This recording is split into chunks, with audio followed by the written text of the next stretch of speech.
Sa isang liblib na baryo sa gilid ng kagubatan, nakatira ang batang si Pireya. Payak lamang ang kanyang pamilya at maagang naulila sa ama, kaya kasama ng kanyang ina at lola siya lumaki. Bata pa lamang ay nakitaan na siya ng kakaibang hilig sa mga halaman at ugat na tumutubo sa paligid. Habang ang ibang mga bata ay naglalaro sa ilog, siya na may madalas nakayuko. Dinidikdikan ng mga dahon sa bato, sinusubukang alamin kung aling halaman ang nakapagpapagaling ng sugat o lagnat. Madalas siyang tawaging manghihilot-hilot ng mga kalaro. Ngunit hindi siya nailang sapagkat alam niyang may tinatawag siyang misyon na hindi pa lubos siyang nauunawaan. Sa kanyang paglaki, laging nariyan sa tabi niya ang kanyang kababatang si Lireo. Si Lireo ay kakaiba kung ikukumpara sa ibang bata sa baryo. Matangos ang ilong, maputing balat, at may mga mata na tila laging kumikislap kapag natatamaan ng liwanag ng araw. Maraming beses na ring napansin ni Pireya na tila hindi nasusugatan o nagkakasakit ang kanyang kaibigan. Ngunit dahil bata pa, hindi niya ito binigyan ng malalim na kahulugan. Ang alam niya lamang, si Lireo ang kanyang pinakamatapat na kasama, kausap at kakampi sa lahat ng kanyang mga pagtuklas sa paligid. Madaling araw pa lamang ay pumupuslit na sila palabas ng kanilang mga bahay upang pumunta sa paborito nilang tambayan, isang maliit na talon sa gitna ng kagubatan. Doon sila naglalaro, nagkukwentuhan at nagbabalak ng mga pangarap. Madalas tanunin ni Pireya si Lireo kung ano ang gusto nitong maging paglaki. Ngumiti lang ito at sinasabi, "Babalikan kita kahit saan ka mapunta. Ikaw ang pangarap ko, Pireya." Hindi niya lubos na nauunawaan noon kung anong ibig sabihin nito. Subalit tuwing maririnig niya iyon ay bumibilis ang tibok ng kanyang puso, kahit siya'y musmos pa lamang. Minsan, may pagkakataong habang naglalakad sila sa kakahuyan, biglang napansin ni Pireya ang kakaibang asal ng mga hayop kapag nasa paligid si Lireo. Ang mga ibon ay tina sumasabay sa kanilang paglakad. Ang mga paru-paro ay nagliliparan na parang may sinasayaw na musika, at ang mga usa sa gubat ay hindi natatakot lumapit. Nagtataka man siya, inisip niyang marahil ay sadyang mabait lamang ang kanyang kaibigan. Si Lireo naman ay laging nakangiti. Ngunit may mga sandaling malalim ang titig nito sa kanya. Para bang may nais sabihin na hindi mailabas. Habang lumilipas ang mga taon, mas lalong lumalim ang kanilang samahan. Tuwing may sugat si Pireya dahil sa pag-akyat ng puno o pagkadapa sa damuhan, si Lireo ang unang tumutulong. Hinuhugasan nito ang sugat gamit ang malamig na tubig mula sa sapa, at tila ba sa bawat dampi ng kanyang kamay, mabilis gumagaling ang mga hiwa at pasa. Kahit si Pireya mismo ay napapaisip kung bakit parang may kakaibang lakas ang kanyang kaibigan. Ngunit pinili niyang huwag nang usisain. Para sa kanya, sapat nang alam niyang si Lireo ang laging nariyan upang alagaan siya. Dumating ang panahong nagsimula ng magkaroon ng mga gawain si Pireya sa baryo. Nagsasanay siyang tumulong sa mga matatandang manggagamot, habang ang kanyang mga kalaro ay nag-aaral ng pagbabasa at pagsusulat. Siya na may natututo tungkol sa mga halamang gamot, pagbibigay lunas sa sipon, lagnat at iba pang karamdaman. Madalas siyang sinasamahan ni Lireo sa mga ganitong lakad, at ito mismo ang nagdadala ng mga halamang mahirap abutin. Wala siyang reklamo, bagkus ay masaya siyang suportahan si Pireya sa lahat ng paraan. Isang hapon, habang nakaupo sila sa gilid ng alon, ibinulong ni Lireo, "Pireya, darating ang araw na baka hindi mo na ako makita. Ngunit pangako ko, babalik ako. Kahit gaano taagal, babalikan kita." Tumingin si Pireya sa kanya, nagtatakang bakit biglang seryoso ang kaibigan. "Bakit mo naman sinasabi yan, Lireo? Hindi ba't lagi tayong magkasama?"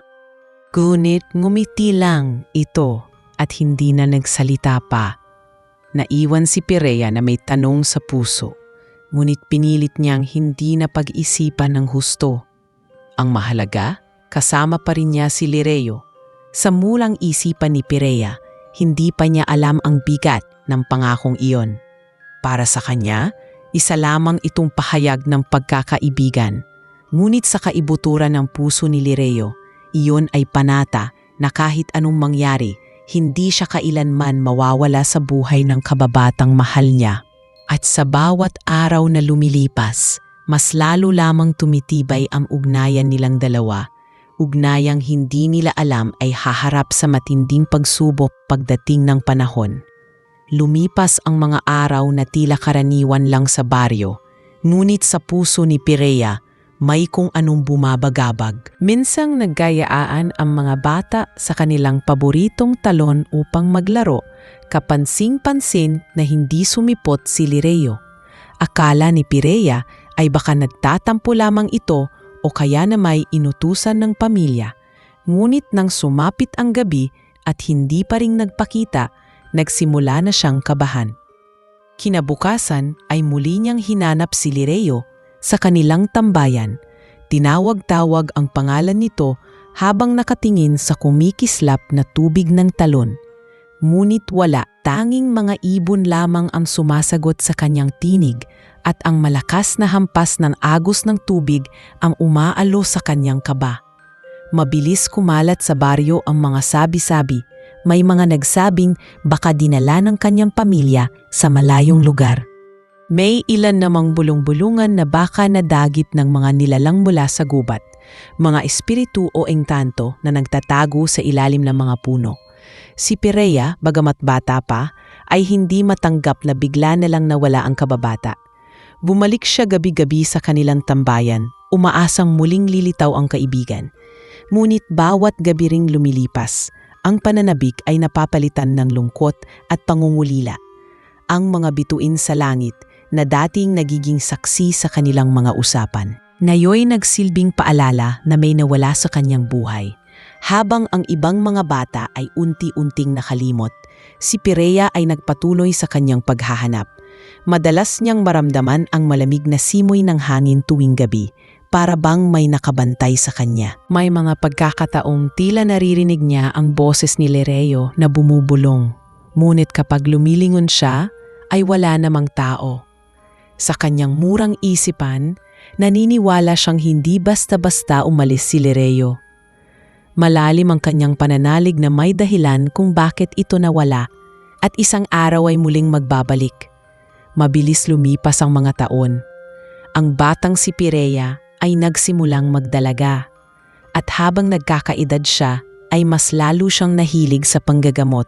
Inaral niya ang lahat ng halamang tinuro sa kanya ng mga matatanda at natutunan din niyang makinig sa mga buntong hininga ng kalikasan. Sa bawat halamang kanyang kinokolekta, palagi niyang naaalala si Lireo, sapagkat ito ang dati niyang kasama sa mga ganitong lakad. Sa bawat niti ng araw sa pagitan ng mga sanga ng puno, parang nakikita niya ang maputing mukha ng kababata. Ngunit sa lahat ng ito, ang kirot ng pagkawala ay patuloy na nananatili sa kanyang dibdib. Minsang may isang matandang babae na lumapit kay Pirea. Ang matanda, kilalang tagapag-ingat ng mga alamat sa baryo.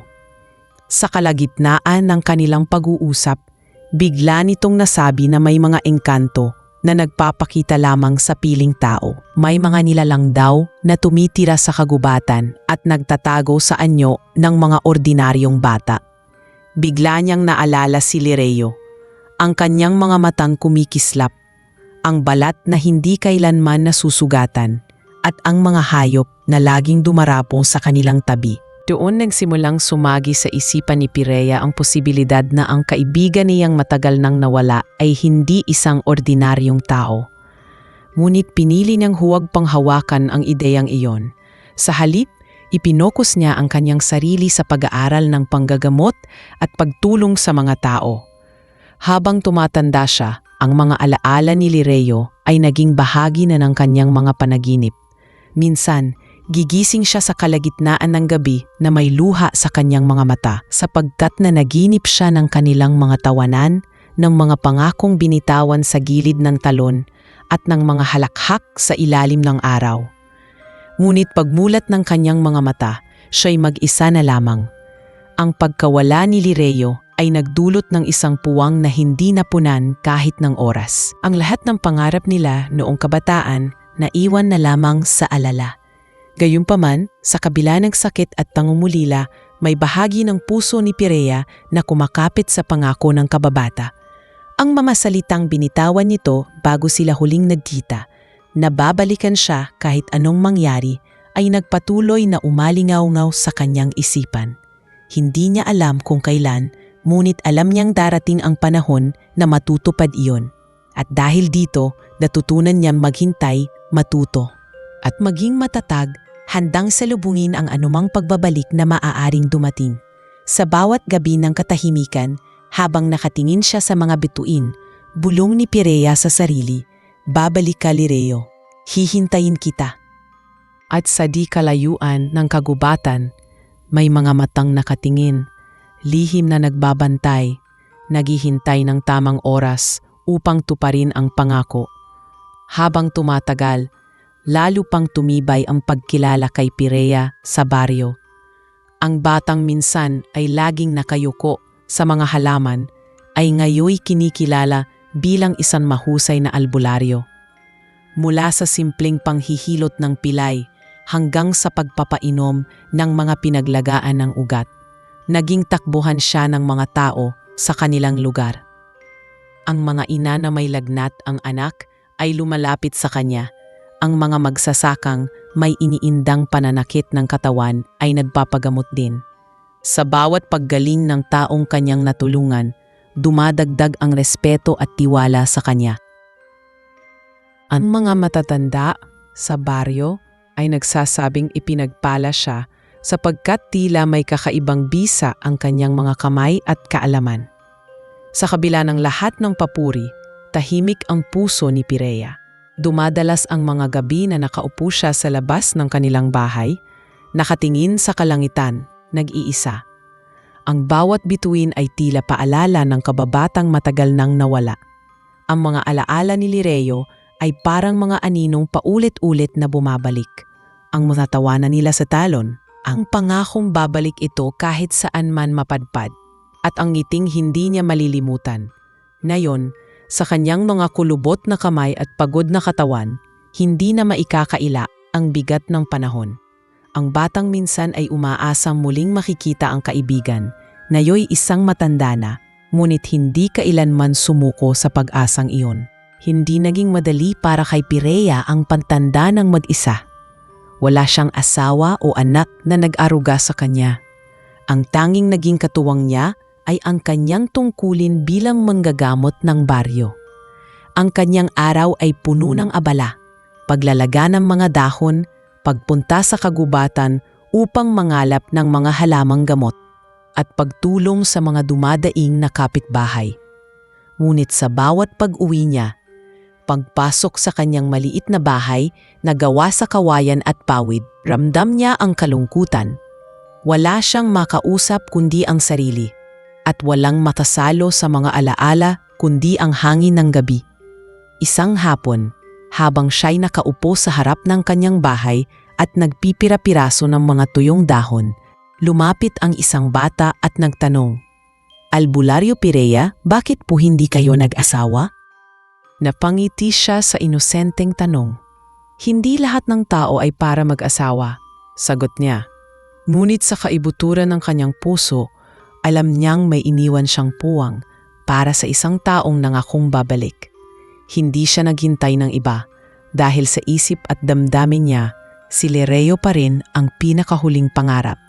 Sa mga susunod na taon, nagsimulang maramdaman ni Pirea ang bigat ng edad. Madalas sumakit ang kanyang mga tuhod at ang kanyang mga kamay ay hindi na kasing liksi gaya ng dati. Ngunit hindi siya tumigil sa kanyang tungkulin. Ang mga tao sa baryo ay patuloy na lumalapit, dala ang tiwala at pasasalamat. Maraming gabi na matapos siyang maggamot ng may lagnat o sugatan, uupo siya sa gilid ng kanyang higaan at magpapahinga. Sa katahimikan ng gabi, muling bumabalik ang mga alaala ng kabataan niya at sa kanyang isipan ay malinaw ang mukha ni Lireo. Tila ba nakatingin pa rin sa kanya at nakangiti. May mga pagkakataong napapaisip si Perea kung baka isa lamang bang pangarap ang lahat. Baka ang kanilang samahan ay isang kwentong siya lamang ang nagbuo sa kanyang isip. Ngunit kapag bumabalik ang mga alaala ng kanyang kabataan, ang mga sugat na mabilis gumaling kapag hinawakan ni Lireo. Ang mga hayop na kakaibang kumikilos sa paligid nito, alam niyang hindi iyon pantasya. Totoong may kakaiba sa kababata niya. Totoong may hiwagang bumabalot kay Lireo. At dahil dito nanatili siyang kumakapit sa ideya na hindi pa tapos ang kanilang kwento. Isang gabi, habang siya'y naglalakad sa labas upang kumuha ng hangin, tumigil siya sa may gilid ng gubat. Pinikit niya ang kanyang mga mata at nakinig sa kaluskos ng mga dahon. May bahagyang tunog ng sapa mula sa malayo at ang huni ng kuliglig na tila musika ng nakaraan. Sa kanyang dibdib, may kumurot na damdamin, isang halo ng pangungulila at pag-asa. Bumulong siya ng mahina. Lireo, kung nasaan ka man, naririto pa rin ako. Hinihintay kita. Ang hangin ay tila sumagot. Dumampi sa kanyang pisngi na para bang isang haplos ng isang kaibigang matagal nang nawala. Sa puntong ito ng kanyang buhay, tanggap na ni Perea na siya'y hindi na bumabatang tulad ng dati. Ngunit tanggap din niya na ang kanyang puso, sa kabila ng lahat ng taon, ay nananatiling tapat sa isang pangako ng kabataan. Siya'y naging isang matandang albularyo na may karunungan at respeto ng mga tao. Ngunit sa loob-loob niya, siya pa rin ang batang naghihintay sa gilid ng talon, umaasang lilitaw muli ang kababatang engkanto. At sa bawat tibok ng kanyang puso, pinapaalala sa kanya na ang mga pangako, gaano man katagal, ay may oras ng pagtupad. Isang gabi ng kabilugan ng buwan, habang abala si Perea sa pangangalap ng mga halamang gamot sa gilid ng kagubatan. May kakaibang ingay siyang narinig. Ang mga aso sa baryo ay biglang nagtilian at ang mga ibon ay nagsilabasan mula sa mga puno na para bang may iniwasan. Ang paligid ay tila nagbago ng timpla at ang malamig na hangin ay dumampi sa kanyang balat na para bang may daladalang pahiwatig. Mula sa malayo, may narinig siyang mga usapan na mga batang naglalaro. Pinag-uusapan nila ang tungkol sa isang lalaki sa gubat na hindi tumatanda at lumilitaw lamang tuwing bilog ang buwan. Sabi ng mga matatanda, isa raw itong nilalang na dapat iwasan, isang engkanto na pwedeng magligaw sa kahit sino. Ngunit sa halip na takot, ibang damdamin ang umusbong sa dibdib ni Perea. May kilig at kilanang kaba na matagal nang nakatago sa kanyang puso. Kinabukasan, kumalat pa ang mga balitang iyon. May isang magsasakang nakakita raw ng isang matangkad at guwapong lalaki na nakatayo sa ilalim ng punong balete, nakatangala sa buwan. Hindi umano ito gumagalaw, tila estatwa at nang lapitan ay biglang naglaho.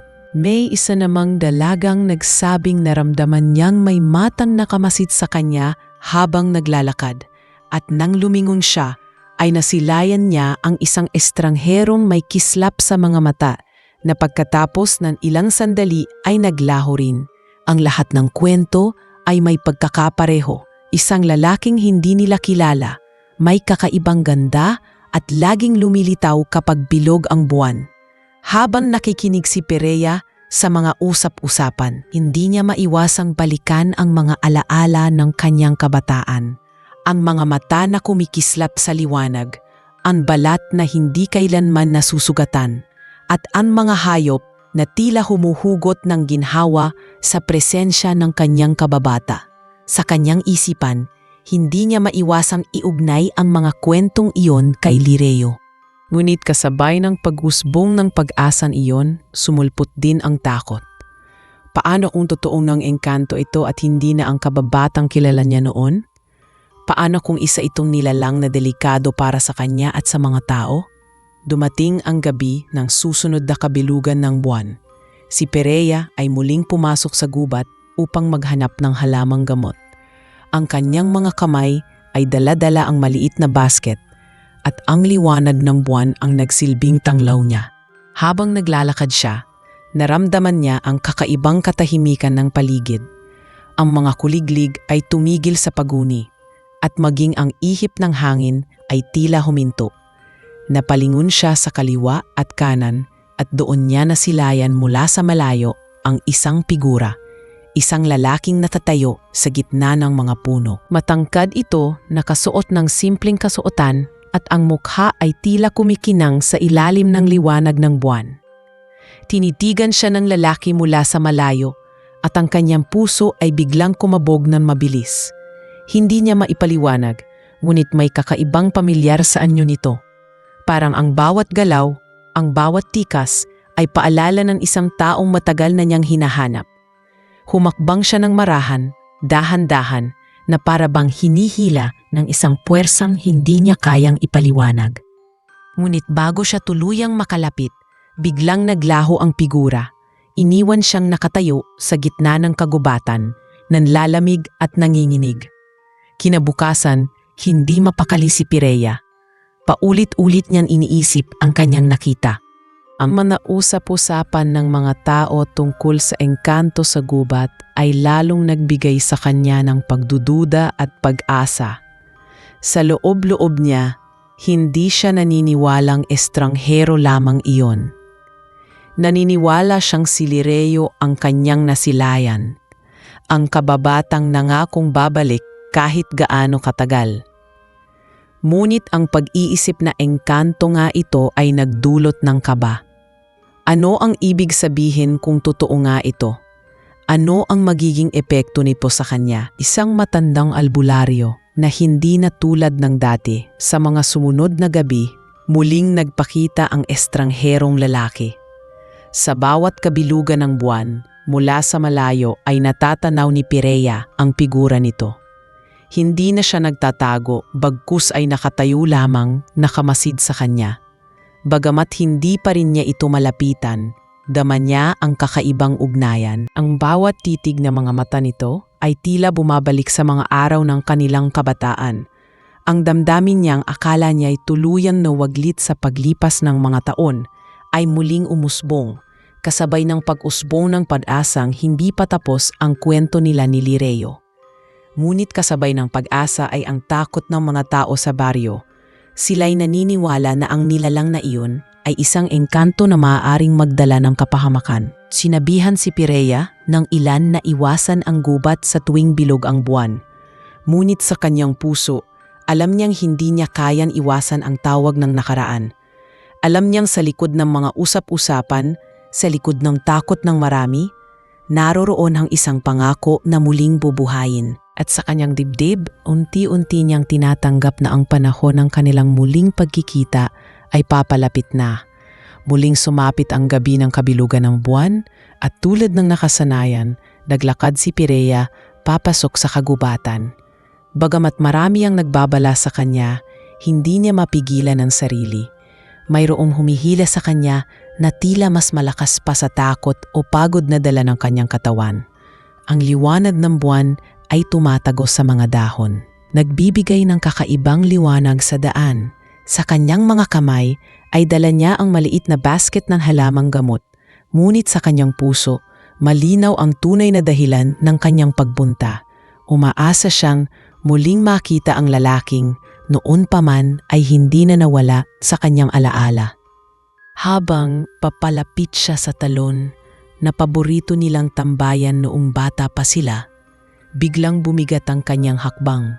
Ang paligid ay tila tahimik na tahimik at ang tunog lamang ng agos ng tubig ang naririnig. Doon, sa mismong gilid ng talon, nakita niya ang isang figura na nakatayo. Ang puso niya ay bumilis ang tibok. Hindi na ito isang aninong mabilis naglalaho, kundi isang malinaw na anyo. Ang lalaking iyon ay nakasuot ng simpleng damit. Ngunit ang mukha ay tila hindi tinatablan ng panahon. Ang mga mata nito ay kumikislap, At sa bawat sandaling lumilipas, lalo niyang nakikilala. Hindi siya nagkakamali. Si Lireo iyon. Nanlumo si Pirea. Ang kanyang mga tuhod ay tila ng hina at ang kanyang mga kamay ay bahagyang nanginig. Paano nga ba mangyayari ito? Siya ay isang matanda na. Ang kanyang buhok ay puti na at ang kanyang mukha ay punong-puno ng guhit ng panahon. Ngunit ang nasa kanyang harapan ay ang kababatang iniwan niya noong sila'y bata pa lamang. Hindi man lang nagbago kahit kaunti. Hindi niya napigilang lumuha. At sa kanyang pagiyak ay marahang binigkas ang pangalan. Lireo. Ngumiti si Lireo. Ang parehong ngiti na nakikita niya sa kanyang mga panaginip sa loob ng maraming taon. Pirea. Mahina ngunit malinaw ang kanyang tinig. Luwapit ito ng dahan-dahan para bang ayaw niyang biglain ang kababata. At sa bawat hakbang, lalo lamang lumilinaw ang katotohanan sa isip ni Pirea. Ang lahat ng kwento ng mga tao, ang mga nakikita niyang anyo sa tuwing bilog ang buwan, ang mga alaala ng kanilang pagkabata, lahat ay nagtuturo sa isang sagot. Si Lireo ay isang engkanto. Nang magkalapit sila, inabot ni Lireo ang kamay ni Pirea. Ang init ng kanyang palad ay tila ba pumawi sa lahat ng lamig ng mga nagdaang taon. Matagal akong nawala at alam kong pinaghintay kita. Ngunit hindi kailanman nawala ang pangako ko. Babalikan kita at narito na ako ngayon. Hindi alam ni Pirea kung ano ang mararamdaman. Ang kanyang dibdib ay puno ng emosyon. Tuwa, lungkot, takot at higit sa lahat, pag-ibig. Ngunit may bahagi ring sa kanya na nagtanong. Paano siya mamahalin ng isang nilalang na nanatiling bata habang siya'y tinuyo na ng panahon? Hindi kaagad nakasagot si Pirea. Sa halip, inalis niya ang kamay niya sa pagkakahawak ni Lireo at umatras ng kaunti. Hindi mo na ako kilala, mahina niyang tugon. Ako na ito ngayon, isang matandang albularyo na mahina na ang katawan. Hindi ako ang batang kadabata mong kasama mo noon. Ngunit umiling lamang si Lireo at ang mga mata nito'y puno ng determinasyon. Ikaw pa rin si Pirea, ang batang kasama kong tumatawa sa ilalim ng araw, ang dalagang laging nangunguha ng halamang gamot, at ang kaibigang nanakong hindi ako iiwan. Hindi ko nakikita ang edad sa iyo, Pirea. Ang nakikita ko ay ang puso mo at iyon ang mahalaga. Naluha lalo si Pirea. Hindi niya alam kung paano niya haharapin ang katotohanan. Ang buong buhay niya ay inalay sa panggagamot, sa pagtulong sa kanyang bayan at sa paghihintay sa isang pangakong halos kinalimutan na ng lahat. At ngayong nasa harap niya na si Lireo, naroon pa rin ang pangakong yon, mas buhay kaysa kailanman. Sa loob-loob niya, may mga tanong na hindi pa nasasagot. Bakit siya biglang nawala noon? Bakit na yun lamang siya nagbalik? At bakit siya, isang ordinaryong mortal, ang pinili ng isang engkanto? Ngunit bago pa man siya muling magsalita, muling inabot ni Lireo ang kanyang kamay. Alam kong mahirap intindihin at baka mahirap tanggapin, pero tandaan mo, Pirea, hindi ako nagbago dahil engkanto ako. Ngunit kahit sa lahat ng mga taon na lumipas, ikaw lamang ang iniingatan ko sa aking puso. Nandito ako, hindi upang gisingin muli ang nakaraan, kundi upang tuparin ang panakong iniwan ko. Sa sandaling iyon, ramdam ni Pirea na totoo ang bawat salita ni Lireo. Ang kanyang kaba ay napalitan ng kakaibang ginhawa. Hindi man niya kayang sagutin ang lahat ng tanong ngayon, alam niyang hindi siya nag-iisa. Ang pagbabalik ni Lireo ay hindi lamang tanda ng isang lumang pangako, kundi simula ng panibagong yugto ng kanyang buhay. Isang yugtong hindi niyang akalaing darating pa sa kanyang pagtanda. Habang magkasama silang nakatayo sa ilalim ng liwanag ng buwan, muling nagbalik kay Pirea ang damdamin ng kanilang kabataan. At sa kabila ng lahat ng taon at lahat ng pagbabago, isang bagay ang malinaw. Ang kanilang ugnayan ay hindi kailanmang naglaho. Sa gabing iyon, nagsimula ang panibagong kabanata sa kanilang kwento. Isang kabanatang hindi na lamang nakatali sa pangako, kundi sa katotohanan ng kanilang muling pagkikita. Magmula nang muli silang magkita, Hindi na nawala si Lireo sa tabi ni Pireya. Sa bawat paglipas ng araw, mas lalo niyang nakikita ang kakaibang pagkakaiba ng kanilang mga mundo. Sa baryo si Pireya ay kilala bilang albularyo na marunong sa halamang gamot. Ngunit sa piling ni Lireo ay natutuklasan niya na ang bawat halamang kanyang ginagamit ay may mas malalim pang kapangyarihan na kayang gisingin ng isang engkanto. Isang gabi habang sabay silang naglalakad sa kakahuyan, ipinakita ni Lireo kung paanong ang isang simpleng dahon ng bayabas ay hindi lamang panlinis ng sugat kundi kaya ring magsara ng malalim na hiwa sa loob lamang ng ilang sandali. Hindi makapaniwala si Pireya sapagkat ang lahat ng kanyang natutunan ay may hangganan. Ngunit sa piling ni Lireo ay nagiging walang imposible. Habang naglalakad sila, nagsimulang magkwento si Lireo tungkol sa kanyang pinagmulan. Ibinunyag niya na siya'y mula sa lahi ng mga engkanto na nakatira sa ilalim ng mga punong balete at nagtatago sa mga lugar na hindi bastang nakikita ng tao. Noon pa man ay pinagbabawal na sa kanila ang makipag-ugnayan ng malapit sa mga mortal, lalo na't may panganib na mawala sila sa kanilang daigdig kung masyadong mahulog ang loob nila sa isang tao. Ngunit sa murang edad pa lang, ay nakaramdam na siya ng kakaibang pagnanais na makisalamuha at doon niya nakilala si Pireya. Simula noon, siya'y nahulog sa isang damdamin na bawal sa kanyang lahi.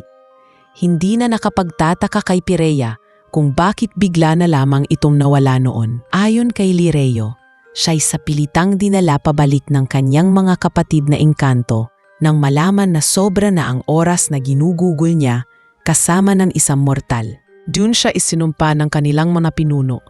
Hindi siya tatanda. Hindi siya makakatikim ng buhay na tunay na kanya hanggat hindi niya natutupad ang pangakong iniwan niya sa mundo ng tao. Sa lahat ng mga taon, si Pireya lamang ang nasa kanyang isipan. Ang pagbabalik niya ngayon ay hindi lamang simpleng pangungumusta, kundi pagnanais na tuparin ang sumpang iyon, ang mahalin at makapiling ang nag-iisang mortal na naging kamahagi ng kanyang puso. Napayuko si Pireya, napapikit habang pinakikinggan ang bawat salita. Hindi niya alam kung matutuwa ba siya o matatakot. Ang puso niya ay muling tumibok, ngunit hindi rin niya maiwasang isipin ang malaking agwat ng kanilang sitwasyon. Siya'y isang matandang babae na araw-araw ay nararamdaman ang bigat ng mga taon. Samantalang si Lireo ay nanatiling tila na sa kalagitnaan pa lamang ng kabataan, puno ng lakas at kagandahan. Paano sila magkakatugma? Paano siya magiging sapat para sa isang nilalang na hindi tinatablan ng panahon? Sa halip na sumagot, hinawakan ni Lireo ang kanyang mga kamay. Hindi ko hinahanap ang kabataang nawala.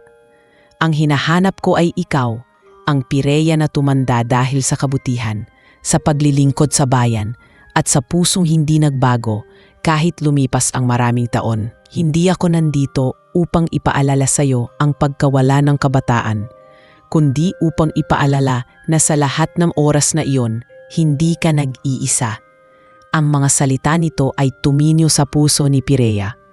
Unti-unti siyang nakaramdam ng ginhawa, para bang ang mga insecurities niya ay isa-isang natutunaw. Mula noon, naging madalas na silang magkasama. Kapag umaga, si Lireo ang kasama ni Pireya sa pangangalap ng mga halamang gamot. Madalas ay may mga pagkakataon na kusa niyang inaabot ang mga sanga o ugat bago pa man makita ni Pireya. Para bang alam niya agad kung nasaan ang bawat halamang kailangan. Kapag gabi naman, madalas silang mag-usap sa ilalim ng buwan. Doon ikinuwento ni Lireo ang mga tanawin sa kanyang kaharian, ang mga ilog na gawa sa liwanag, ang mga hardin na hindi nalalanta, at ang mga awit ng kanyang lahi. Sa bawat kwento, lalo lamang niyang pinapatunayan kay Pireya na hindi siya iniwan ng damdamin kahit kailan.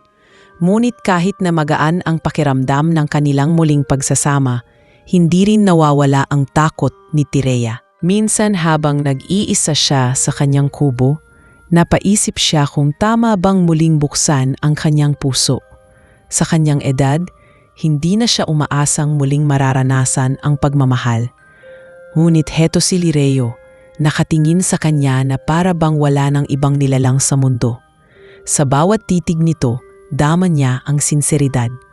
Ngunit kasabay ng damdaming iyon, dama rin niya ang panganib. Paano kung ang ugnayan nila ay maging dahilan ng panibagong sumpa? Paano kung siya'y mawala ng buhay dahil sa pakikisalamuha sa isang engkanto? Ang mga tanong ay patuloy na gumugulo sa kanyang isip.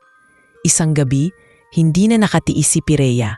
Tahimik silang nakaupo sa gilid ng kanilang paboritong talon at sa liwanag ng buwan ay bumulong siya. Lireo, natatakot ako. Hindi ko alam kung kaya kong tanggapin ang lahat ng ito. Isa akong matanda at ikaw ay nananatiling bata. Ano ang kahihinatnan kung ipagpapatuloy natin ito? Hindi siya agad sinagot ni Lireo, bagkus ay marahang tinumo ang kanyang balikat at ipingatong ang kamay. Hindi kita hininga ng kasiguraduhan ngayon, Pireya. Ang hinihiling ko lang ay payagan mo akong manatili sa tabi mo upang patunayan na hindi lahat ng takot ay dapat itaboy. Ang puso ay marunong magpasiya kahit pa ang mundo ay magsabi ng kabaliktaran. Sa katahimikan ng gabing iyon, ramdam ni Pireya ang bigat ng kanyang edad at ang bigat ng kanyang mga pangamba. Ngunit kasabay nito ay ramdam din niya ang init ng palad ni Lireo at ang tibok ng kanyang puso na muling bumabanik sa lakas. At sa kabila ng lahat, alam niyang nagsisimula ng mabuksan ang kanyang sarili sa posibilidad. Ang posibilidad na sa kabila ng lahat ng agwat at pagkakaiba, ang pagmamahal na matagal nang nawala ay may pagkakataong muling sumibol. Lumipas ang mga araw at nanatiling palaisipan kay Pireya ang kanyang damdamin. Kahit anong iwas niya sa mga iniisip na iyon, hindi maitatanggi na mas madalas na siyang nakikitang kasama si Lireo. Ang mga tao sa baryo ay napapansin ang kakaibang presensya ng engkanto. Sa tuwing sila'y magkasama, tila mas maliwanag ang paligid at ang mga halaman ay mas sariwa. Ngunit kasabay ng mga himalang iyon ay nagsimulang kumalat ang mga bulong ng mga tao. May mga kapitbahay na humahanga at nagsasabing pinagpala si Pireya dahil may engkantong tumutulong sa kanya. Ngunit marami rin ang nagdududa at natatakot. May ilan pang nagbibintang na baka ginagawa na niyang kasabwat ang engkanto para sa sariling kapangyarihan. Isang hapon, habang nakaupo si Pireya sa harap ng kanyang bahay, lumapit ang isang matandang babae na kilala sa baryo sa pagiging mapagmatyag. Pireya, anito, hindi maganda ang nakikita ng iba. Ang pakikisalamuha mo sa nilalang na iyan ay nagdudulot ng kaba. Paano kung isang araw ay kunin ka niya at dalhin sa kanyang mundo? Hindi mo ba iniisip na baka malagay sa panganib ang buong baryo? Napayuko si Pireya at hindi agad nakasagot. Sapagkat sa kanyang puso, alam niyang hindi ganoon si Lireo. Ngunit mahirap kumbinsihin ang mga taong pinalaki sa takot sa mga kwento ng engkanto. Ang kanyang katahimikan ay lalo lamang nagbigay ng lakas sa mga bulong-bulungan na baka totoo ang kinatatakutan ng marami. Kinagabihan, nagtagpo sila ni Lireo sa tabi ng talon. Nakatitig siya sa kanyang kaibigan, halatang mabigat ang iniisip. Hindi nila naiintindihan, bulong niya. Sa tingin nila, isa kang panganib. Isa kang sumpa na dumapo sa buhay ko. Ayaw kong marinig nilang pinaparatangan ka ng kasamaan. Hinawakan ni Lireo ang kanyang mga kamay at marahang ngumiti. Wala silang alam, Pireya. Hayaan mo sila. Hindi ko hinahangad ang kanilang pagtanggap, kundi ang tiwala mo lamang. Basta't naniniwala ka sa akin, sapat na iyon. Ngunit hindi ganoon kasimple para kay Pireya. Sa kanyang pagtanda, mas pinahalagahan niya ang kapakanan ng kanyang komunidad kaysa sa sarili. Isa siyang albularyo at tungkulin niyang paglingkuran ang mga tao. Ang mga pangungutya at pag-aalinlangan ng iba ay hindi niya pwedeng ipagsawalang pahala. Hindi lamang ang sarili niyang damdamin ang nakataya, kundi pati ang kanyang pangalan at ang tiwala ng mga taong umaasa sa kanya. Dahil dito, nagsimula siyang umiwas. Mas pinili niyang huwag munang lumabas tuwing kabilugan ng buwan at tinanggihan ang ilang pagkakataong inaanyayahan siya ni Lireo na muling pumunta sa kanilang paboritong talon. Ngunit hindi tumigil si Lireo. Araw-araw ay naroroon siya, hindi nagpakita sa iba, kundi tahimik na nagbabantay sa paligid ng bahay ni Pireya. Kapag may dumadating na pasyente na may mabigat na karamdaman, kusa siyang lumilitaw upang magbigay ng payo o dagdag na kaalaman kay Pireya. Isang beses, may bata na halos mawalan ng buhay dahil sa malubhang lagnat. Sa tulong ni Lireo, nakagawa si Pireya ng pinaglagaan na may halong kakaibang kapangyarihan at ang bata ay gumaling agad kinabukasan. Nang malaman ng mga magulang, nagsimula silang magpasalamat ng taimtim kay Pireya. At sa likod ng kanilang mga mata ay bakas ang pagkilala na may kakaibang lakas ang kanyang kaibigan. Ngunit hindi lahat ay napaniwala. May ilan pa ring nagsasabing hindi iyon kabutihan kundi isang panlilinlang. Mas lumakas ang usapan na baka kapalit ng mga gamutan ay may hinihinging kabayaran si Lireo sa ibang anyo. Dumami ang mga matang nakamasid at sa bawat paglabas ni Pireya ay nararamdaman niya ang malamig na tipig ng mga kapitbahay. Ang dating respeto at pagtitiwala ay nahaluan ng pagdududa. Doon niya lalong naramdaman ang bigat ng kanyang sitwasyon. Pinipilit niyang balansihin ang pagmamahal na unti-unting sumisibol muli at ang tungkulin niyang hindi iwanan ang kanyang bayan. Isang gabi, muli siyang nagpunta sa talon upang humingi ng sagot kay Lireo. "Bakit ngayon ka lang bumalik?" tanong niya habang ang mga matay punong-puno ng luha.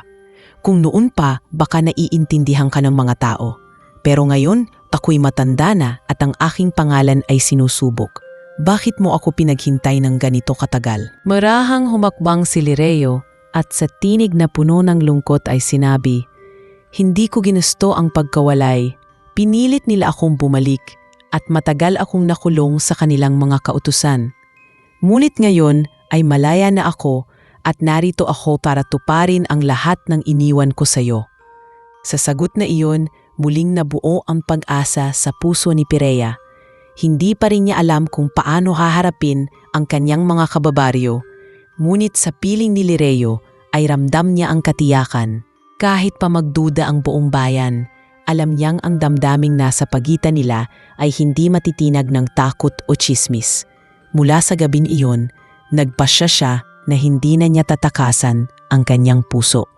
Sa halip, haharapin niya ang lahat ng pag-aalinlangan ng mga tao, sapagkat sa likod ng kanilang mga bulong ay naroroon ang katotohanang siya at si Lireo ay may ugnayang higit pa sa mga hangganan ng tao at engkanto. At sa kanilang muling pagtitigan sa ilalim ng buwan, alam nilang pareho na ang kanilang laban ay hindi lamang para sa isa't isa, kundi para patunayan na ang tunay na pagmamahal ay kayang lampasan ang takot at pagdududa ng mundo. Sa kabila ng mga bulong-bulungan at pangungutya ng ilan, hindi tumigil si Lireo sa panunuyo kay Pireya. Sa tuwing bumabangon siya tuwing umaga, naroroon si Lireo na handang tumulong mag-igib ng tubig o mangalap ng mga halamang gamot. Kapag may pasyente siyang dinadala sa kanyang kubo, madalas ay lihim na si Lireo ang nagbibigay ng dagdag na lakas sa mga halamang kanyang inihahanda.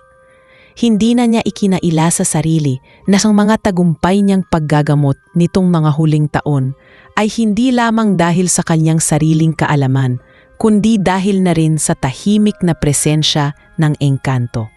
Ngunit higit pa sa tulong na iyon, ang damdaming unti-unting muling bumabalik sa kanyang puso ang mas mahirap itanggi. Sa bawat ngiti ni Lireo at bawat haplos ng kamay nito, pakiramdam niya ay muli siyang bumabalik sa kanyang kabataan, kahit ang kanyang buhok ay puti na at ang kanyang balat ay kulubot.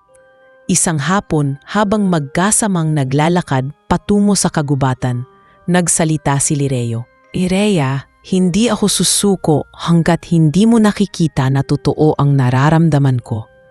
Ang pagmamahal ko'y hindi nagbago. Kahit lumipas ang mga dekada, napahinto si Pirea, ramdam ang bigat ng kanyang dibdib. Ngunit ako'y matanda na, Lireo. Ako'y isang alipin ng panahon. Ikaw ay nanatiling bata at malakas, habang ako'y unti-unti nang pinapaalala ng katawan ko na malapit na ang aking hangganan. Ngunit tumitig lamang si Lireo sa kanyang mga mata. Hindi ko nakikita ang hangganan. Pirea, ang nakikita ko'y ikaw, at ang ikaw na iyon ay ang parehong kababata kong minahal noon pa man. Hindi pa rin lubos na mapawi ang pag-aalinlangan ni Pirea, ngunit alam niyang hindi na niya kayang ikubli ang kanyang damdamin. Nais niyang tanggapin ang pagmamahal na inaalok sa kanya, ngunit natatakot siya sa mga mata ng kanyang bayan. Ang bawat kilos nila ay patuloy na sinusundan at sa bawat paglabas niya ng bahay ay may mga nakatingin at nagbubulungan. Minsan, isang grupo ng mga kababaihan ang lumapit sa kanya at diretsahang sinabi, "Pirea, huwag mo hayaang mailigaw ka ng nilalang na iyon. Sa halip na igalang ka, pinagtatawanan ka na ng mga tao sa kalapit na baryo." Nasaktan si Pirea, ngunit hindi siya sumagot. Alam niyang wala ring kabuluhan ang magpaliwanag sa mga hindi bukas ang isipan. Habang lumalalim ang gabi, sa kanilang pag-upo sa tabi ng talon, muling nagsalita si Lireo. "Pirea, hindi ko kayang makita kang saktan ng mga salita nila. Hayaan mo ako ang magdala ng bigat. Ako ang dapat nilang husgahan, hindi ikaw." Ngunit umiling si Pirea. "Hindi ganoon kasimple, Lireo. Ako'y albularyo at ang pangalan ko ay nakataya. Kung mawalan ako ng tiwala ng mga tao, paano ko pa matutupad ang tungkuling kong gamutin sila?" Tahimik si Lireo sa kanyang tugon, ngunit mahigpit niyang hinawakan ang mga kamay ni Pirea. Para bang sinasabi na handa siyang labanan ang lahat kasama siya. Sa mga sumunod na linggo, ipinakita ni Lireo ang kanyang pagmamahal sa pamamagitan ng mga simpleng bagay. Nagdadala siya ng mga bulaklak mula sa kagubatan at iniiwan ito sa harap ng kubo ni Pirea. Kapag siya'y napapagod sa paglalakad, laging naroon si Lireo upang alalayan siya. Kapag may gabi ng kabilugan ng buwan, hindi niya hinahayaan si Pirea na umuwi ng mag-isa mula sa kagubatan. Sa bawat simpleng galaw, unti-unting lumalambot ang puso ng albularyo. At kahit pa may mga matang nakamasid, unti-unti niyang natutunang wag na lamang pansinin. Isang gabi, habang magkasamang nakaupo sa ilalim ng buwan, bumulong si Lireo. "Kung papayagan mo lang ako, Pirea, hahayaan kitang makita kung gaano kita kamahal." Napatingin si Pirea sa kanya, at sa unang pagkakataon ay hindi niya binigyan ng pagtanggi ang mga salita. Sa halip, napangiti siya at tahimik na umusal, "Kung ganoon, ipakita mo, hindi sa salita kundi sa gawa. Sapagkat sa lahat ng taon ng aking buhay, natutunan kong hindi sapat ang mga pangako. Ang mahalaga ay ang pagpapatunay." At iyon ang naging hudyat. Mula sa mga susunod na araw, mas lalo pang ipinakita ni Lireo ang kanyang sinseridad. Hindi na lamang siya nanatili bilang isang nilalang na nakatago sa lilim ng gabi, kundi naging isang kasama sa bawat gawain ni Pirea. Sa tuwing nakikita ng mga tao na tumutulong siya sa panggagamot, unti-unti ring nagbabago ang pananaw ng ilan. May mga nagsimulang makita ang kabutihan sa kanyang mga mata at ang paggalang sa kanilang albularyo, na unti-unting nabubuksan ang mga puso ng iba. Alam nilang hindi pa tapos ang pagsubok. Sa ilalim ng kanilang mga simpleng ngiti at masayang usapan, nananatili ang mabigat na tanong, hanggang saan sila hahantong? Hanggang saan ang kaya nilang ipaglaban ang kanilang ugnayan sa kabila ng pagkakaiba ng kanilang mundo? At sa mga gabing iyon ng katahimikan, parehong alam ni na Pirea at Lireo na darating ang oras na kailangan nilang pumili. Kung mananatili ba silang nakatali sa takot ng iba o ipaglalaban ang kanilang pagmamahal, gaano man ito kahirap tanggapin. Isang umaga, ginising si Pirea ng malakas na katok sa kanyang pintuan. Nang binuksan niya, nandoon ang isang pamilya mula sa kabilang baryo. ang kanilang anak na babae ay halos walang malay. May mataas na lagnat at nangingitim ang balat. Nagmamakaawa ang mga magulang na iligtas ang kanilang anak sapagkat sinubukan na nilang dalhin ito sa iba pang manggagamot, ngunit walang gumana. Pinapasok ni Pireya ang pamilya, ngunit sa loob-loob niya ay dama niyang mabigat ang karamdaman. Kumuha siya ng mga halamang gamot, naghalo ng pinaglagaan at sinimulang gamutin ang bata. Ngunit matapos ang ilang oras ay walang pagbabago. Pinagpawisan si Pireya at halos mawalan ng lakas sa pag-aalala. Alam niyang hindi sapat ang kanyang karunungan. Habang nakaupo siya sa tabi ng bata, biglang bumukas ang pintuan. Naroon si Lireo at sa kanyang presensya ay tila bumigat ang hangin at tumahimik ang paligid. Lumapit siya sa bata at hinawakan ang kanyang noo. Sa isang iglap, napansin ni Pireya na tila lumambot ang paghinga ng bata. Ngunit kasabay nito ay nagsalita si Lireo. Pireya, hindi sapat ang karunungan ng tao para labanan ang sakit na ito. Ang laso ng karamdaman ay galing sa mas malalim na pinagmulan. Kakailanganin nating pag-isahin ang ating lakas. Ngunit bago iyon, kailangan mong magpasya. Hahayaan mo ba akong maging bahagi ng iyong buhay at gawain ng buo sa kabila ng mga pagdududa ng mga tao? Nagulat si Pireya sa bigat ng sinabi ni Lireo. Hindi lamang ito tungkol sa paggagamot ng bata kundi isang pasya na magtatakda ng kanilang kinabukasan. Kung tatanggapin niya ang tulong ng engkanto, mas lalo siyang mapaparatangan ng kanyang mga kababaryo na nakikipagkasundo sa mga nilalang na hindi nila lubos maintindihan. Ngunit kung tatanggihan niya, maaaring mawala ang buhay ng inosenteng bata sa kanyang harapan. Tumingin siya kay Lireo at nakita ang tapat na damdamin sa kanyang mga mata. Sa kabila ng kanyang kaba, tumango siya. Oo, Lireo. Gawin natin ito. Hindi ko kayang makita ang batang ito na mawala. Naglagay si Lireo ng mga halamang kakaiba sa kanyang palad, mga dahong kumikislap na tila hindi nakikita sa ordinaryong gubat. Ipinatong niya ito sa pinaglagaan ni Pireya at biglang nagliwanan ang likido, nagmistulang ginto ang kulay. Pinainom nila ang bata ng kaunting bahagi at matapos lamang ang ilang sandali, bumalik ang kulay sa kanyang mukha at ang kanyang mga matay dahan-dahang nagmulat. Ang magulang ng bata ay napaiyak sa tuwa at paulit-ulit na nagpasalamat kay Pireya. Hindi nila alam na may engkanto palang nasa kanilang tabi na siyang nagbigay ng kakaibang lakas. Ngunit hindi natapos doon ang lahat. Mabilis na kumalat ang balita na may batang gumaling dahil kay Pireya. May mga naniwala at nagpasalamat, ngunit marami rin ang nagtanong kung paano nagawa iyon. May ilan pang nagbintang na gumamit siya ng itim na mahika at nakipagkasundo sa mga engkanto. Lalo siyang sinubok ng mga salita ng kanyang mga kapitbahay. May mga taong hindi na lumalapit para magpagamot, natatakot na baka may kapalit ang kanyang tulong.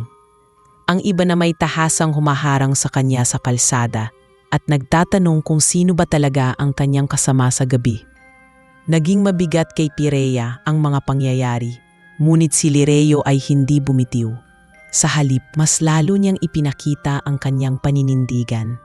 Tuwing gabi, ipinapakita niya kay Pireya ang iba't ibang kapangyarihang nagmumula sa kalikasan. Kung paanong ang ulan ay maaaring magsilbing gamot. Kung paanong ang mga ugat sa ilalim ng lupa ay nagtataglay ng lakas na hindi pa natutuklasan ng tao. Sa bawat pagpapakita nito, unti-unti ring lumakas ang loob ni Pireya. Napagtanto niya na ang kanyang tungkulin ay hindi lamang para sa baryo, kundi para ipakita na may mas malalim pang hiwaga ang mundong kanilang ginagalawan. Ngunit ang kanyang puso ay nananatiling magulo. Isang gabi, habang nakaupo sila ni Lireo sa tabi ng apoy, nagsalita siya. Kung ipagpapatuloy natin ito, hindi na tayo matatanggap ng bayan. Baka isang araw ay tuluyan na nila akong itakwil. Handa ka bang makita akong mawalan ng tiwala ng mga tao, Lireo? Tumingin si Lireo sa kanya at sa kanyang mga mata ay hindi mababakas ang alinlangan. Kung iyon ang kapalit ng pagliligtas ng mga buhay, Pirea, handa ako yakapin. Sapagkat ang mahalaga ay magkasama tayo at ang ginagawa natin ay tama. Sa mga salitang iyon, naluha si Pirea. Sa kanyang puso, naramdaman niyang iyon na ang sagot na matagal na niyang hinahanap. Hindi siya nag-iisa. May kasama siyang handang lumaban, hindi lamang para sa kanya, kundi para sa katotohanang matagal nang nakatago sa pagitan ng tao at engkanto.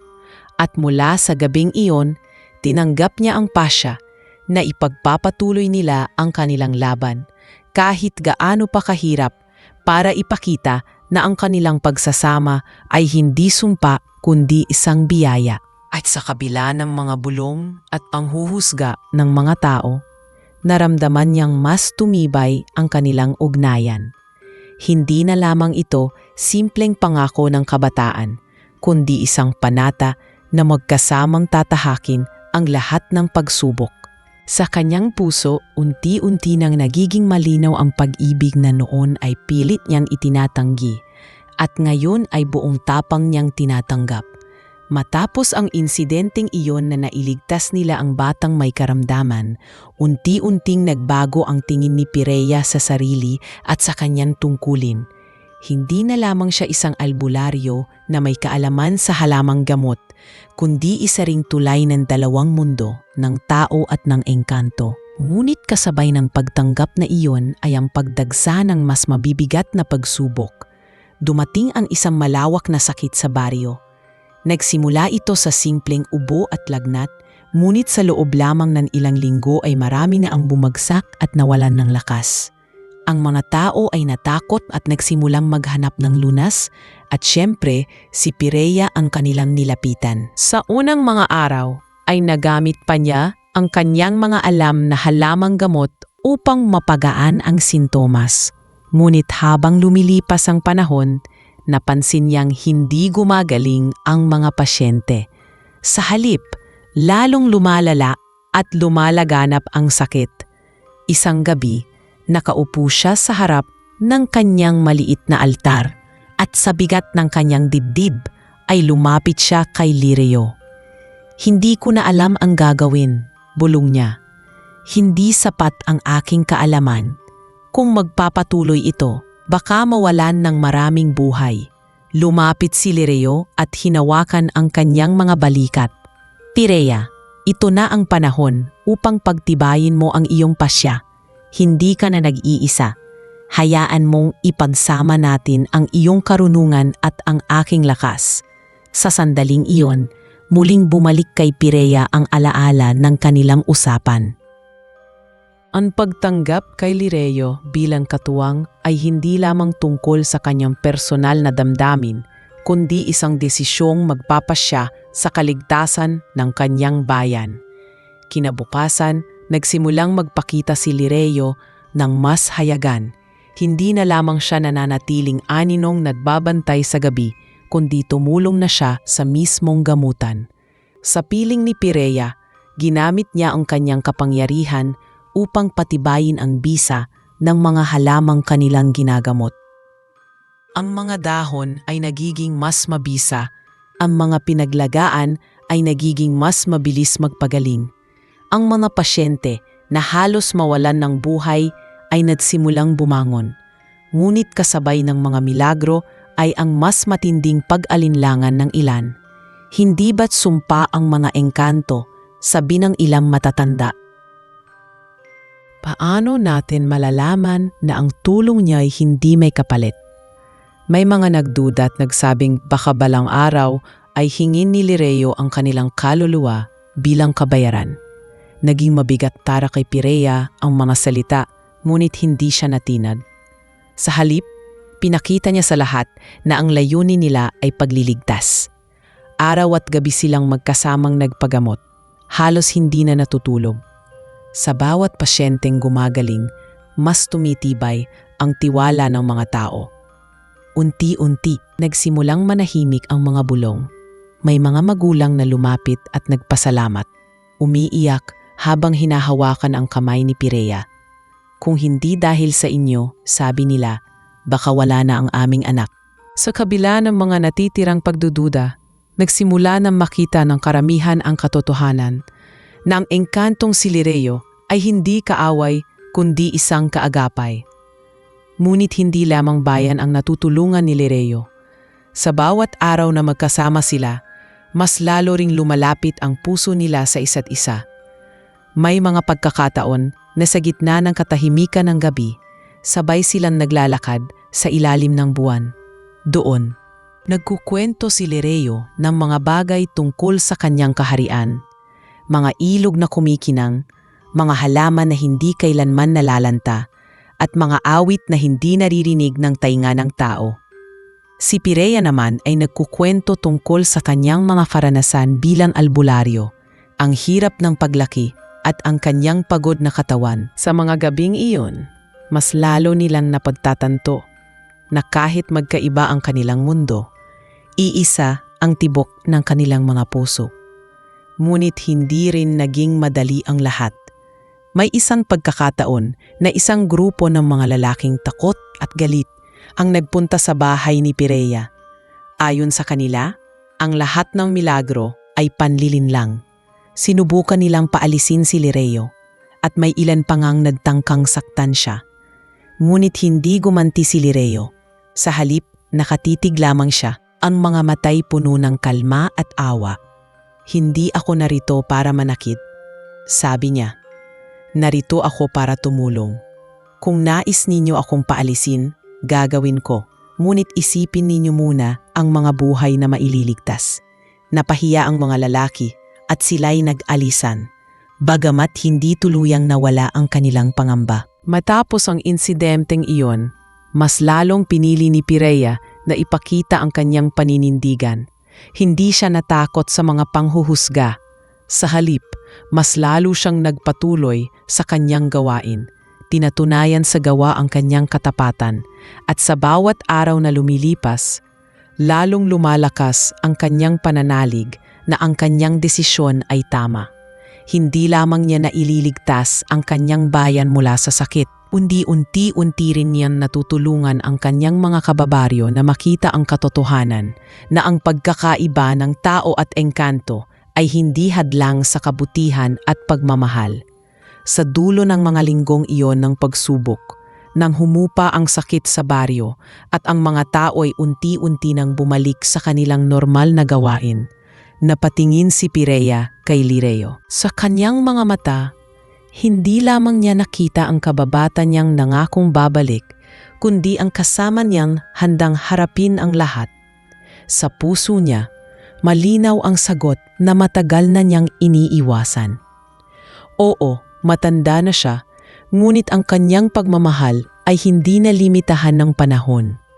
At sa tabi ni Lireo, naramdaman niyang muli ang init ng damdamin na akala niya'y tuluyan ng naglaho.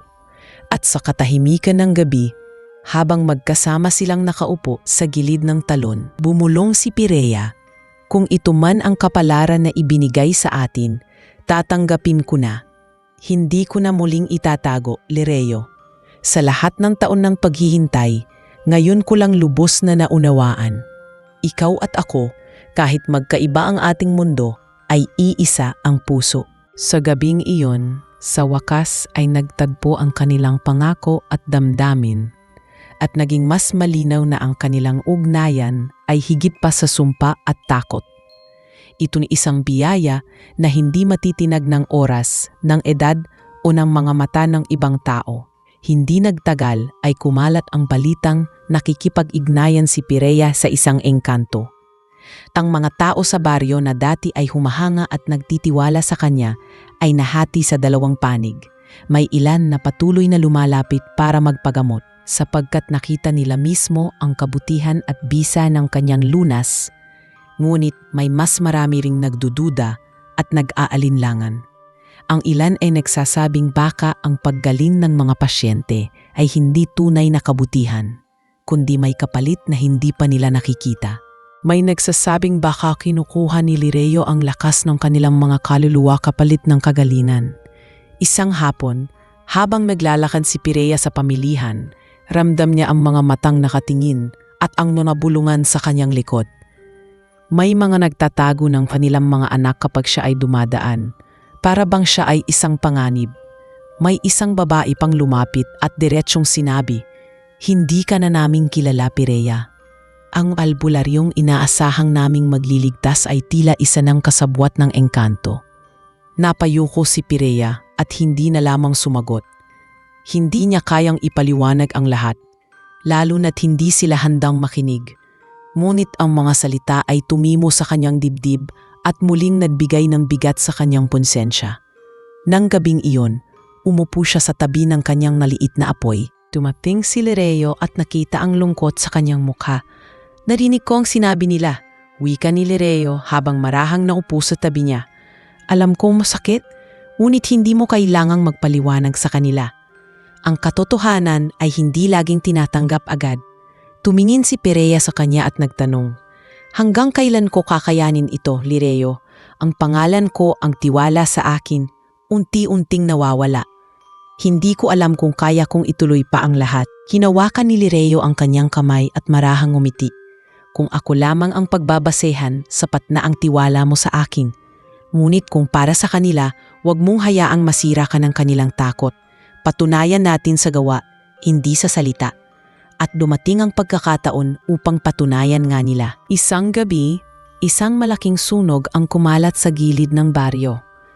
Nagsimula ito sa isang bahay na tinamaan ng lampara at mabilis na kumalat sa mga karatig bahay. Nagpanik ang mga tao at walang makapigil sa apoy. Tumakbo si Pireya patungo sa lugar, dala lamang ang maliit na timba at dasal na sana'y hindi na lumala pa. Ngunit nakita niya si Lireo na nakatayo sa gitna ng naglalagablab na apoy at sa isang iglap ay nagpakawala ito ng kakaibang hangin na para bang dumaloy mula sa lupa. Ang apoy ay unti-unting humina hanggang sa tuluyang mapawi. Nakaligtas ang buong baryo dahil sa kanya. Ngunit sa halip na pasalamatan, may ilan pa ring nagsabi na ang kapangyarihan ni Lireo ang dahilan kung bakit lumaki ang apoy. "Ginawa niya iyon para ipakita na kailangan natin siya," sabi ng isang matandang lalaki. "Hindi ko kayang maniwala na walang kapalit ang lahat ng ito." Naluha si Pireya sa narinig, ngunit nakita rin niyang may ilan sa mga tao ang tahimik na yumakap sa kanilang mga anak. Nagpapasalamat na ligtas sila. Dito niya napagtanto na hindi lahat ay sarado ang puso. May ilan pa ring nakikita ang totoo at iyon ang kanyang magiging lakas upang magpatuloy. Sa mga sumunod na araw, mas naging lantad ang pangungutya sa kanya. Kapag siya'y dumadaan, may mga batang binabawal ng kanilang magulang na lumapit sa kanya. Ang ilan ay hindi na naglalapit ng kanilang may sakit na kamag-anak, piniling umasa na lamang sa sariling lakas. Ngunit sa kabila nito, may mga patuloy pa ring nagtitiwala at naniniwala. Isang ina ang lumapit at nagbigay ng simpleng bigas bilang pasasalamat sa paggaling ng kanyang anak. Isang matandang lalaki ang nagbigay ng mga prutas at sinabing, "Hindi ko alam kung anong pinagmumula ng lakas mo, Pireya, pero nakikita ko ang kabutihan sa iyo." Ang mga munting bagay na iyon ang nagsilbing ginhawa sa kanyang puso. Ngunit hindi maikakaila na ang bigat ng sitwasyon ay patuloy na lumalaki. Isang gabi, nagtanong siya kay Lireo habang nakaupo sila sa gilid ng kanilang paboritong talon. "Kung magpatuloy ito, baka tuluyan na akong mawalan ng tiwala ng lahat. Ano ang magiging silbi ng ating pagsasama kung ang bayan ko mismo ay hindi kayang tanggapin?" Saglit na natahimik si Lireo bago sumagot, "Pireya, hindi ko mapipilit ang mga tao na makita ang katotohanan. Ngunit may isa lamang akong hinihiling, huwag kang bibitaw sa ating dalawa. Sapagkat kung tayo'y matatag, darating din ang panahon na mauunawaan nila." Sa mga salitang yon, nakaramdam si Pireya ng lakas. Hindi man lahat ng tao ay tanggapin sila, may isang bagay na malinaw. Hindi siya nag-iisa. Sa piling ni Lireo, natutunan niyang huwag hayaang diktahan ng takot ng iba ang kanyang mga desisyon. at habang patuloy na sinusubok ng mga tao ang kanyang paninindigan, lalong tumitibay ang kanyang pananalig na ang kanilang ugnayan ay hindi sumpa kundi isang biyaya na kailangang ipaglaban. Sa mga susunod na gabi, kahit patid nilang hindi pa tapos ang pagsubok, mas naging matatag ang kanilang loob. Sa gitna ng mga bulong at pangungutya, pinili nilang magkasamang tumayo. At sa bawat hakbang na iyon, mas lalong lumilinaw ang katotohanan sa puso ni Pirea na ang pagmamahal na mayroon sila ni Lireo ay hindi na lamang pangako ng kabataan, kundi isang panata na hindi matitinag ng kahit anong paghusga ng mundo. Dumating ang araw na hindi na nakayanan ni Lireo na manatili lamang sa gilid ng buhay ni Pirea. Sa kabila ng lahat ng pagdududa at pangungutya ng ilan, alam niyang hindi na sapat ang simpleng mga pagtulong sa gabi o ang mga palihim na pakikisalamuha. Kailangan na niyang tuparin ang pangakong matagal nang nakabinbin, ang panata na bumalik, hindi lamang para makita si Pirea, kundi upang ipaglaban ang kanilang pagmamahalan. Isang hapon, nang tahimik silang naglalakad sa paborito nilang talon, bigla siyang huminto at tumingin kay Pirea ng seryoso. "Pirea," aniya, "panahon na. Huwag na nating itago. Huwag na tayong magtago sa likod ng mga bulong-bulungan. Nais kong ipahayag sa lahat kung ano ka sa akin." Nagulat si Pirea sa bigat ng mga salita. Alam niya kung anong ibig sabihin ito. Ang kanilang ugnayan ay hindi basta pagtanggap lamang ng kanyang damdamin, kundi isang hakbang patungo sa isang seremonya na hindi pa naririnig sa kanilang baryo. Isang kasal sa pagitan ng isang mortal at ng isang engkanto. Hindi niya maiwasang kabahan. Ang kanyang isip ay puno ng tanong. Matatanggap pa siya ng kanyang bayan? Papayag ba ang mga tao na saksihan ang isang bagay na taliwas sa kanilang mga paniniwala? Ngunit sa kabila ng lahat ng pag-aalinlangan, hindi rin niya mahitatanggi ang tibok ng kanyang puso. Sa lahat ng taon ng kanyang pagtanda, ngayon lamang niya muling naramdaman ang ganitong klaseng katiyakan. Kaya sa gitna ng kanyang kaba, marahan siyang tumango.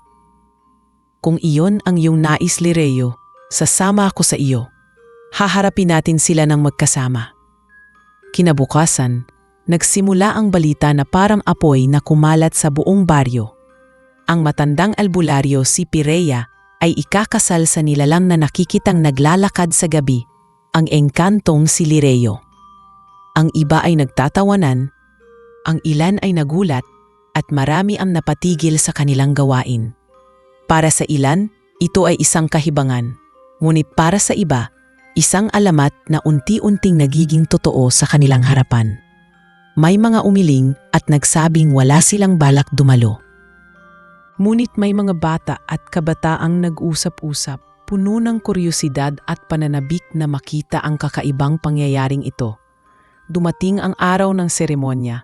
Pinili nilang gawin ito hindi sa loob ng baryo, kundi sa gilid ng talon na minsang naging saksi ng kanilang kabataan.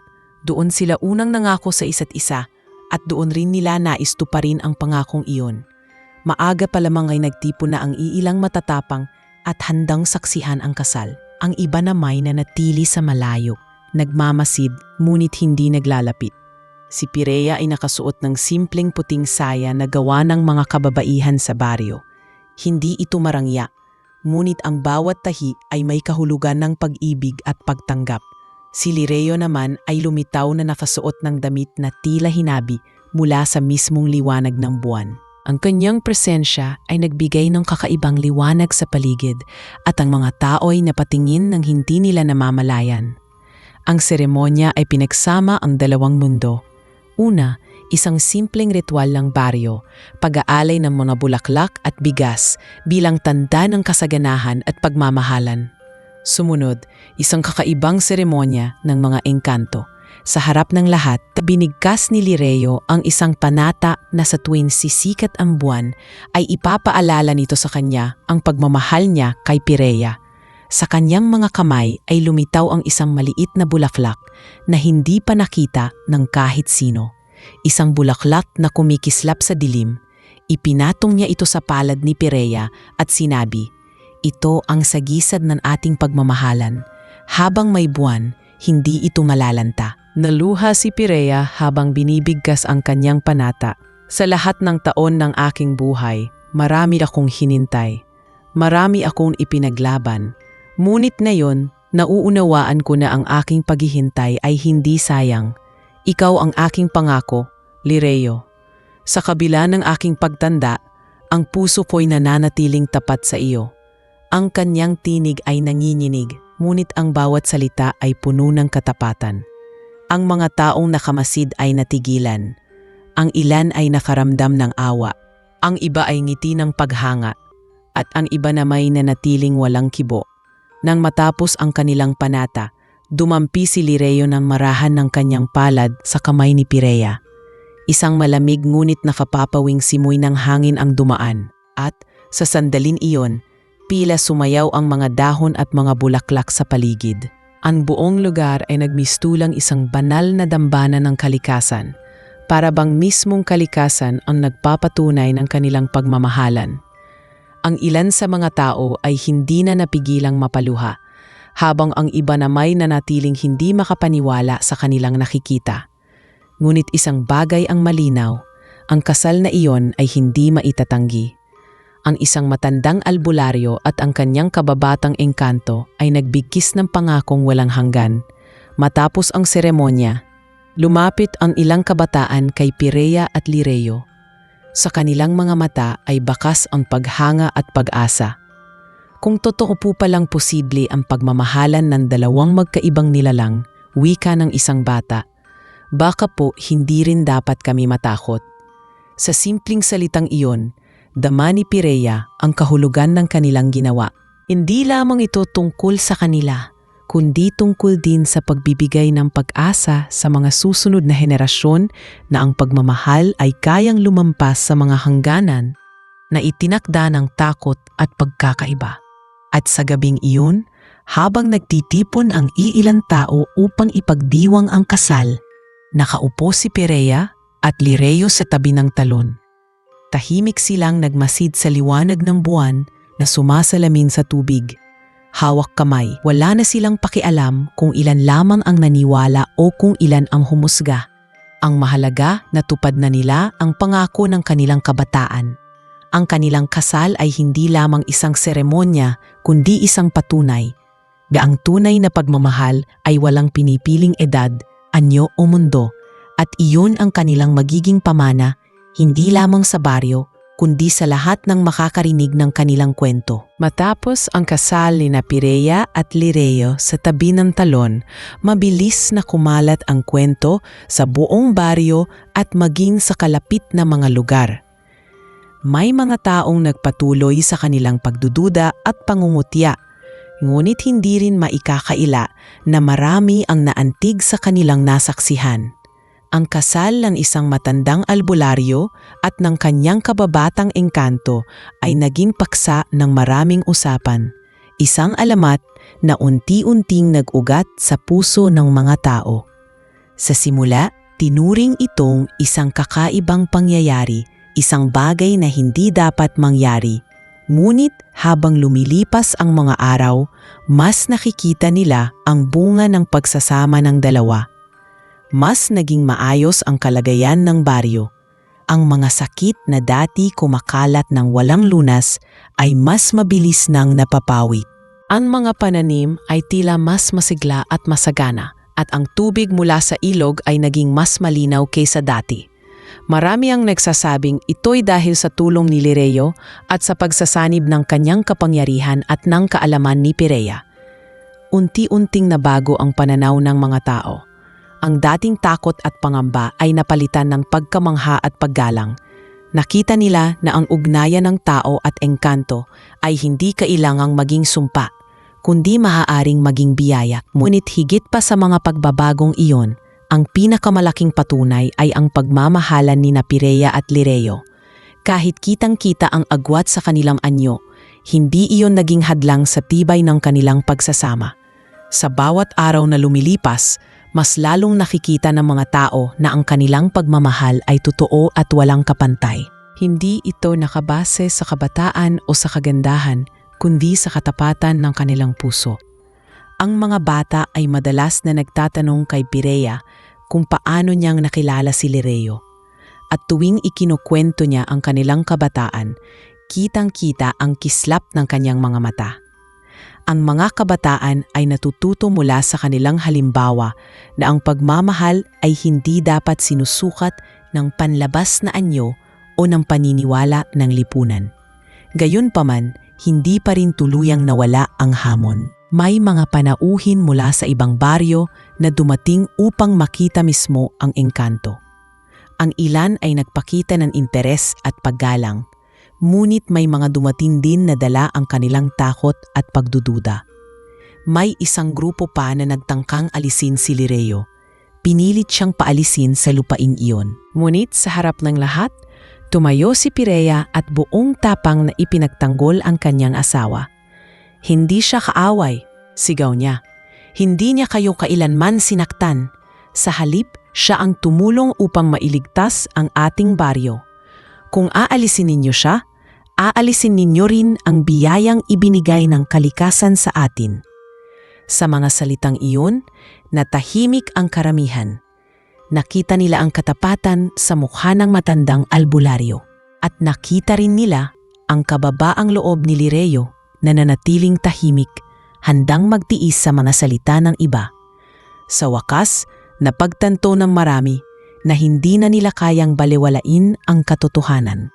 Ang ugnayan ni Pirea at Lireo ay hindi na lamang isang kwento ng pag-ibig, kundi isang patunay na kayang magtagpo ang dalawang magkaibang mundo kung may tiwala at paninindigan. Sa mga sumunod na taon, nanatiling maalap ang kanilang pagmamahalan.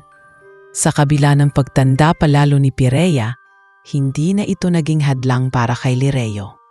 Sa kanyang mga mata, ang bawat kulubot at pilat ng panahon ay tanda ng katatagan at karunungan ng babaeng kanyang minahal. At kay Pirea, ang bawat araw na kasama si Lireo ay tila pagbabalik sa kanyang kabataan. Isang panibagong pagkakataon upang maramdaman ang init ng pagmamahal.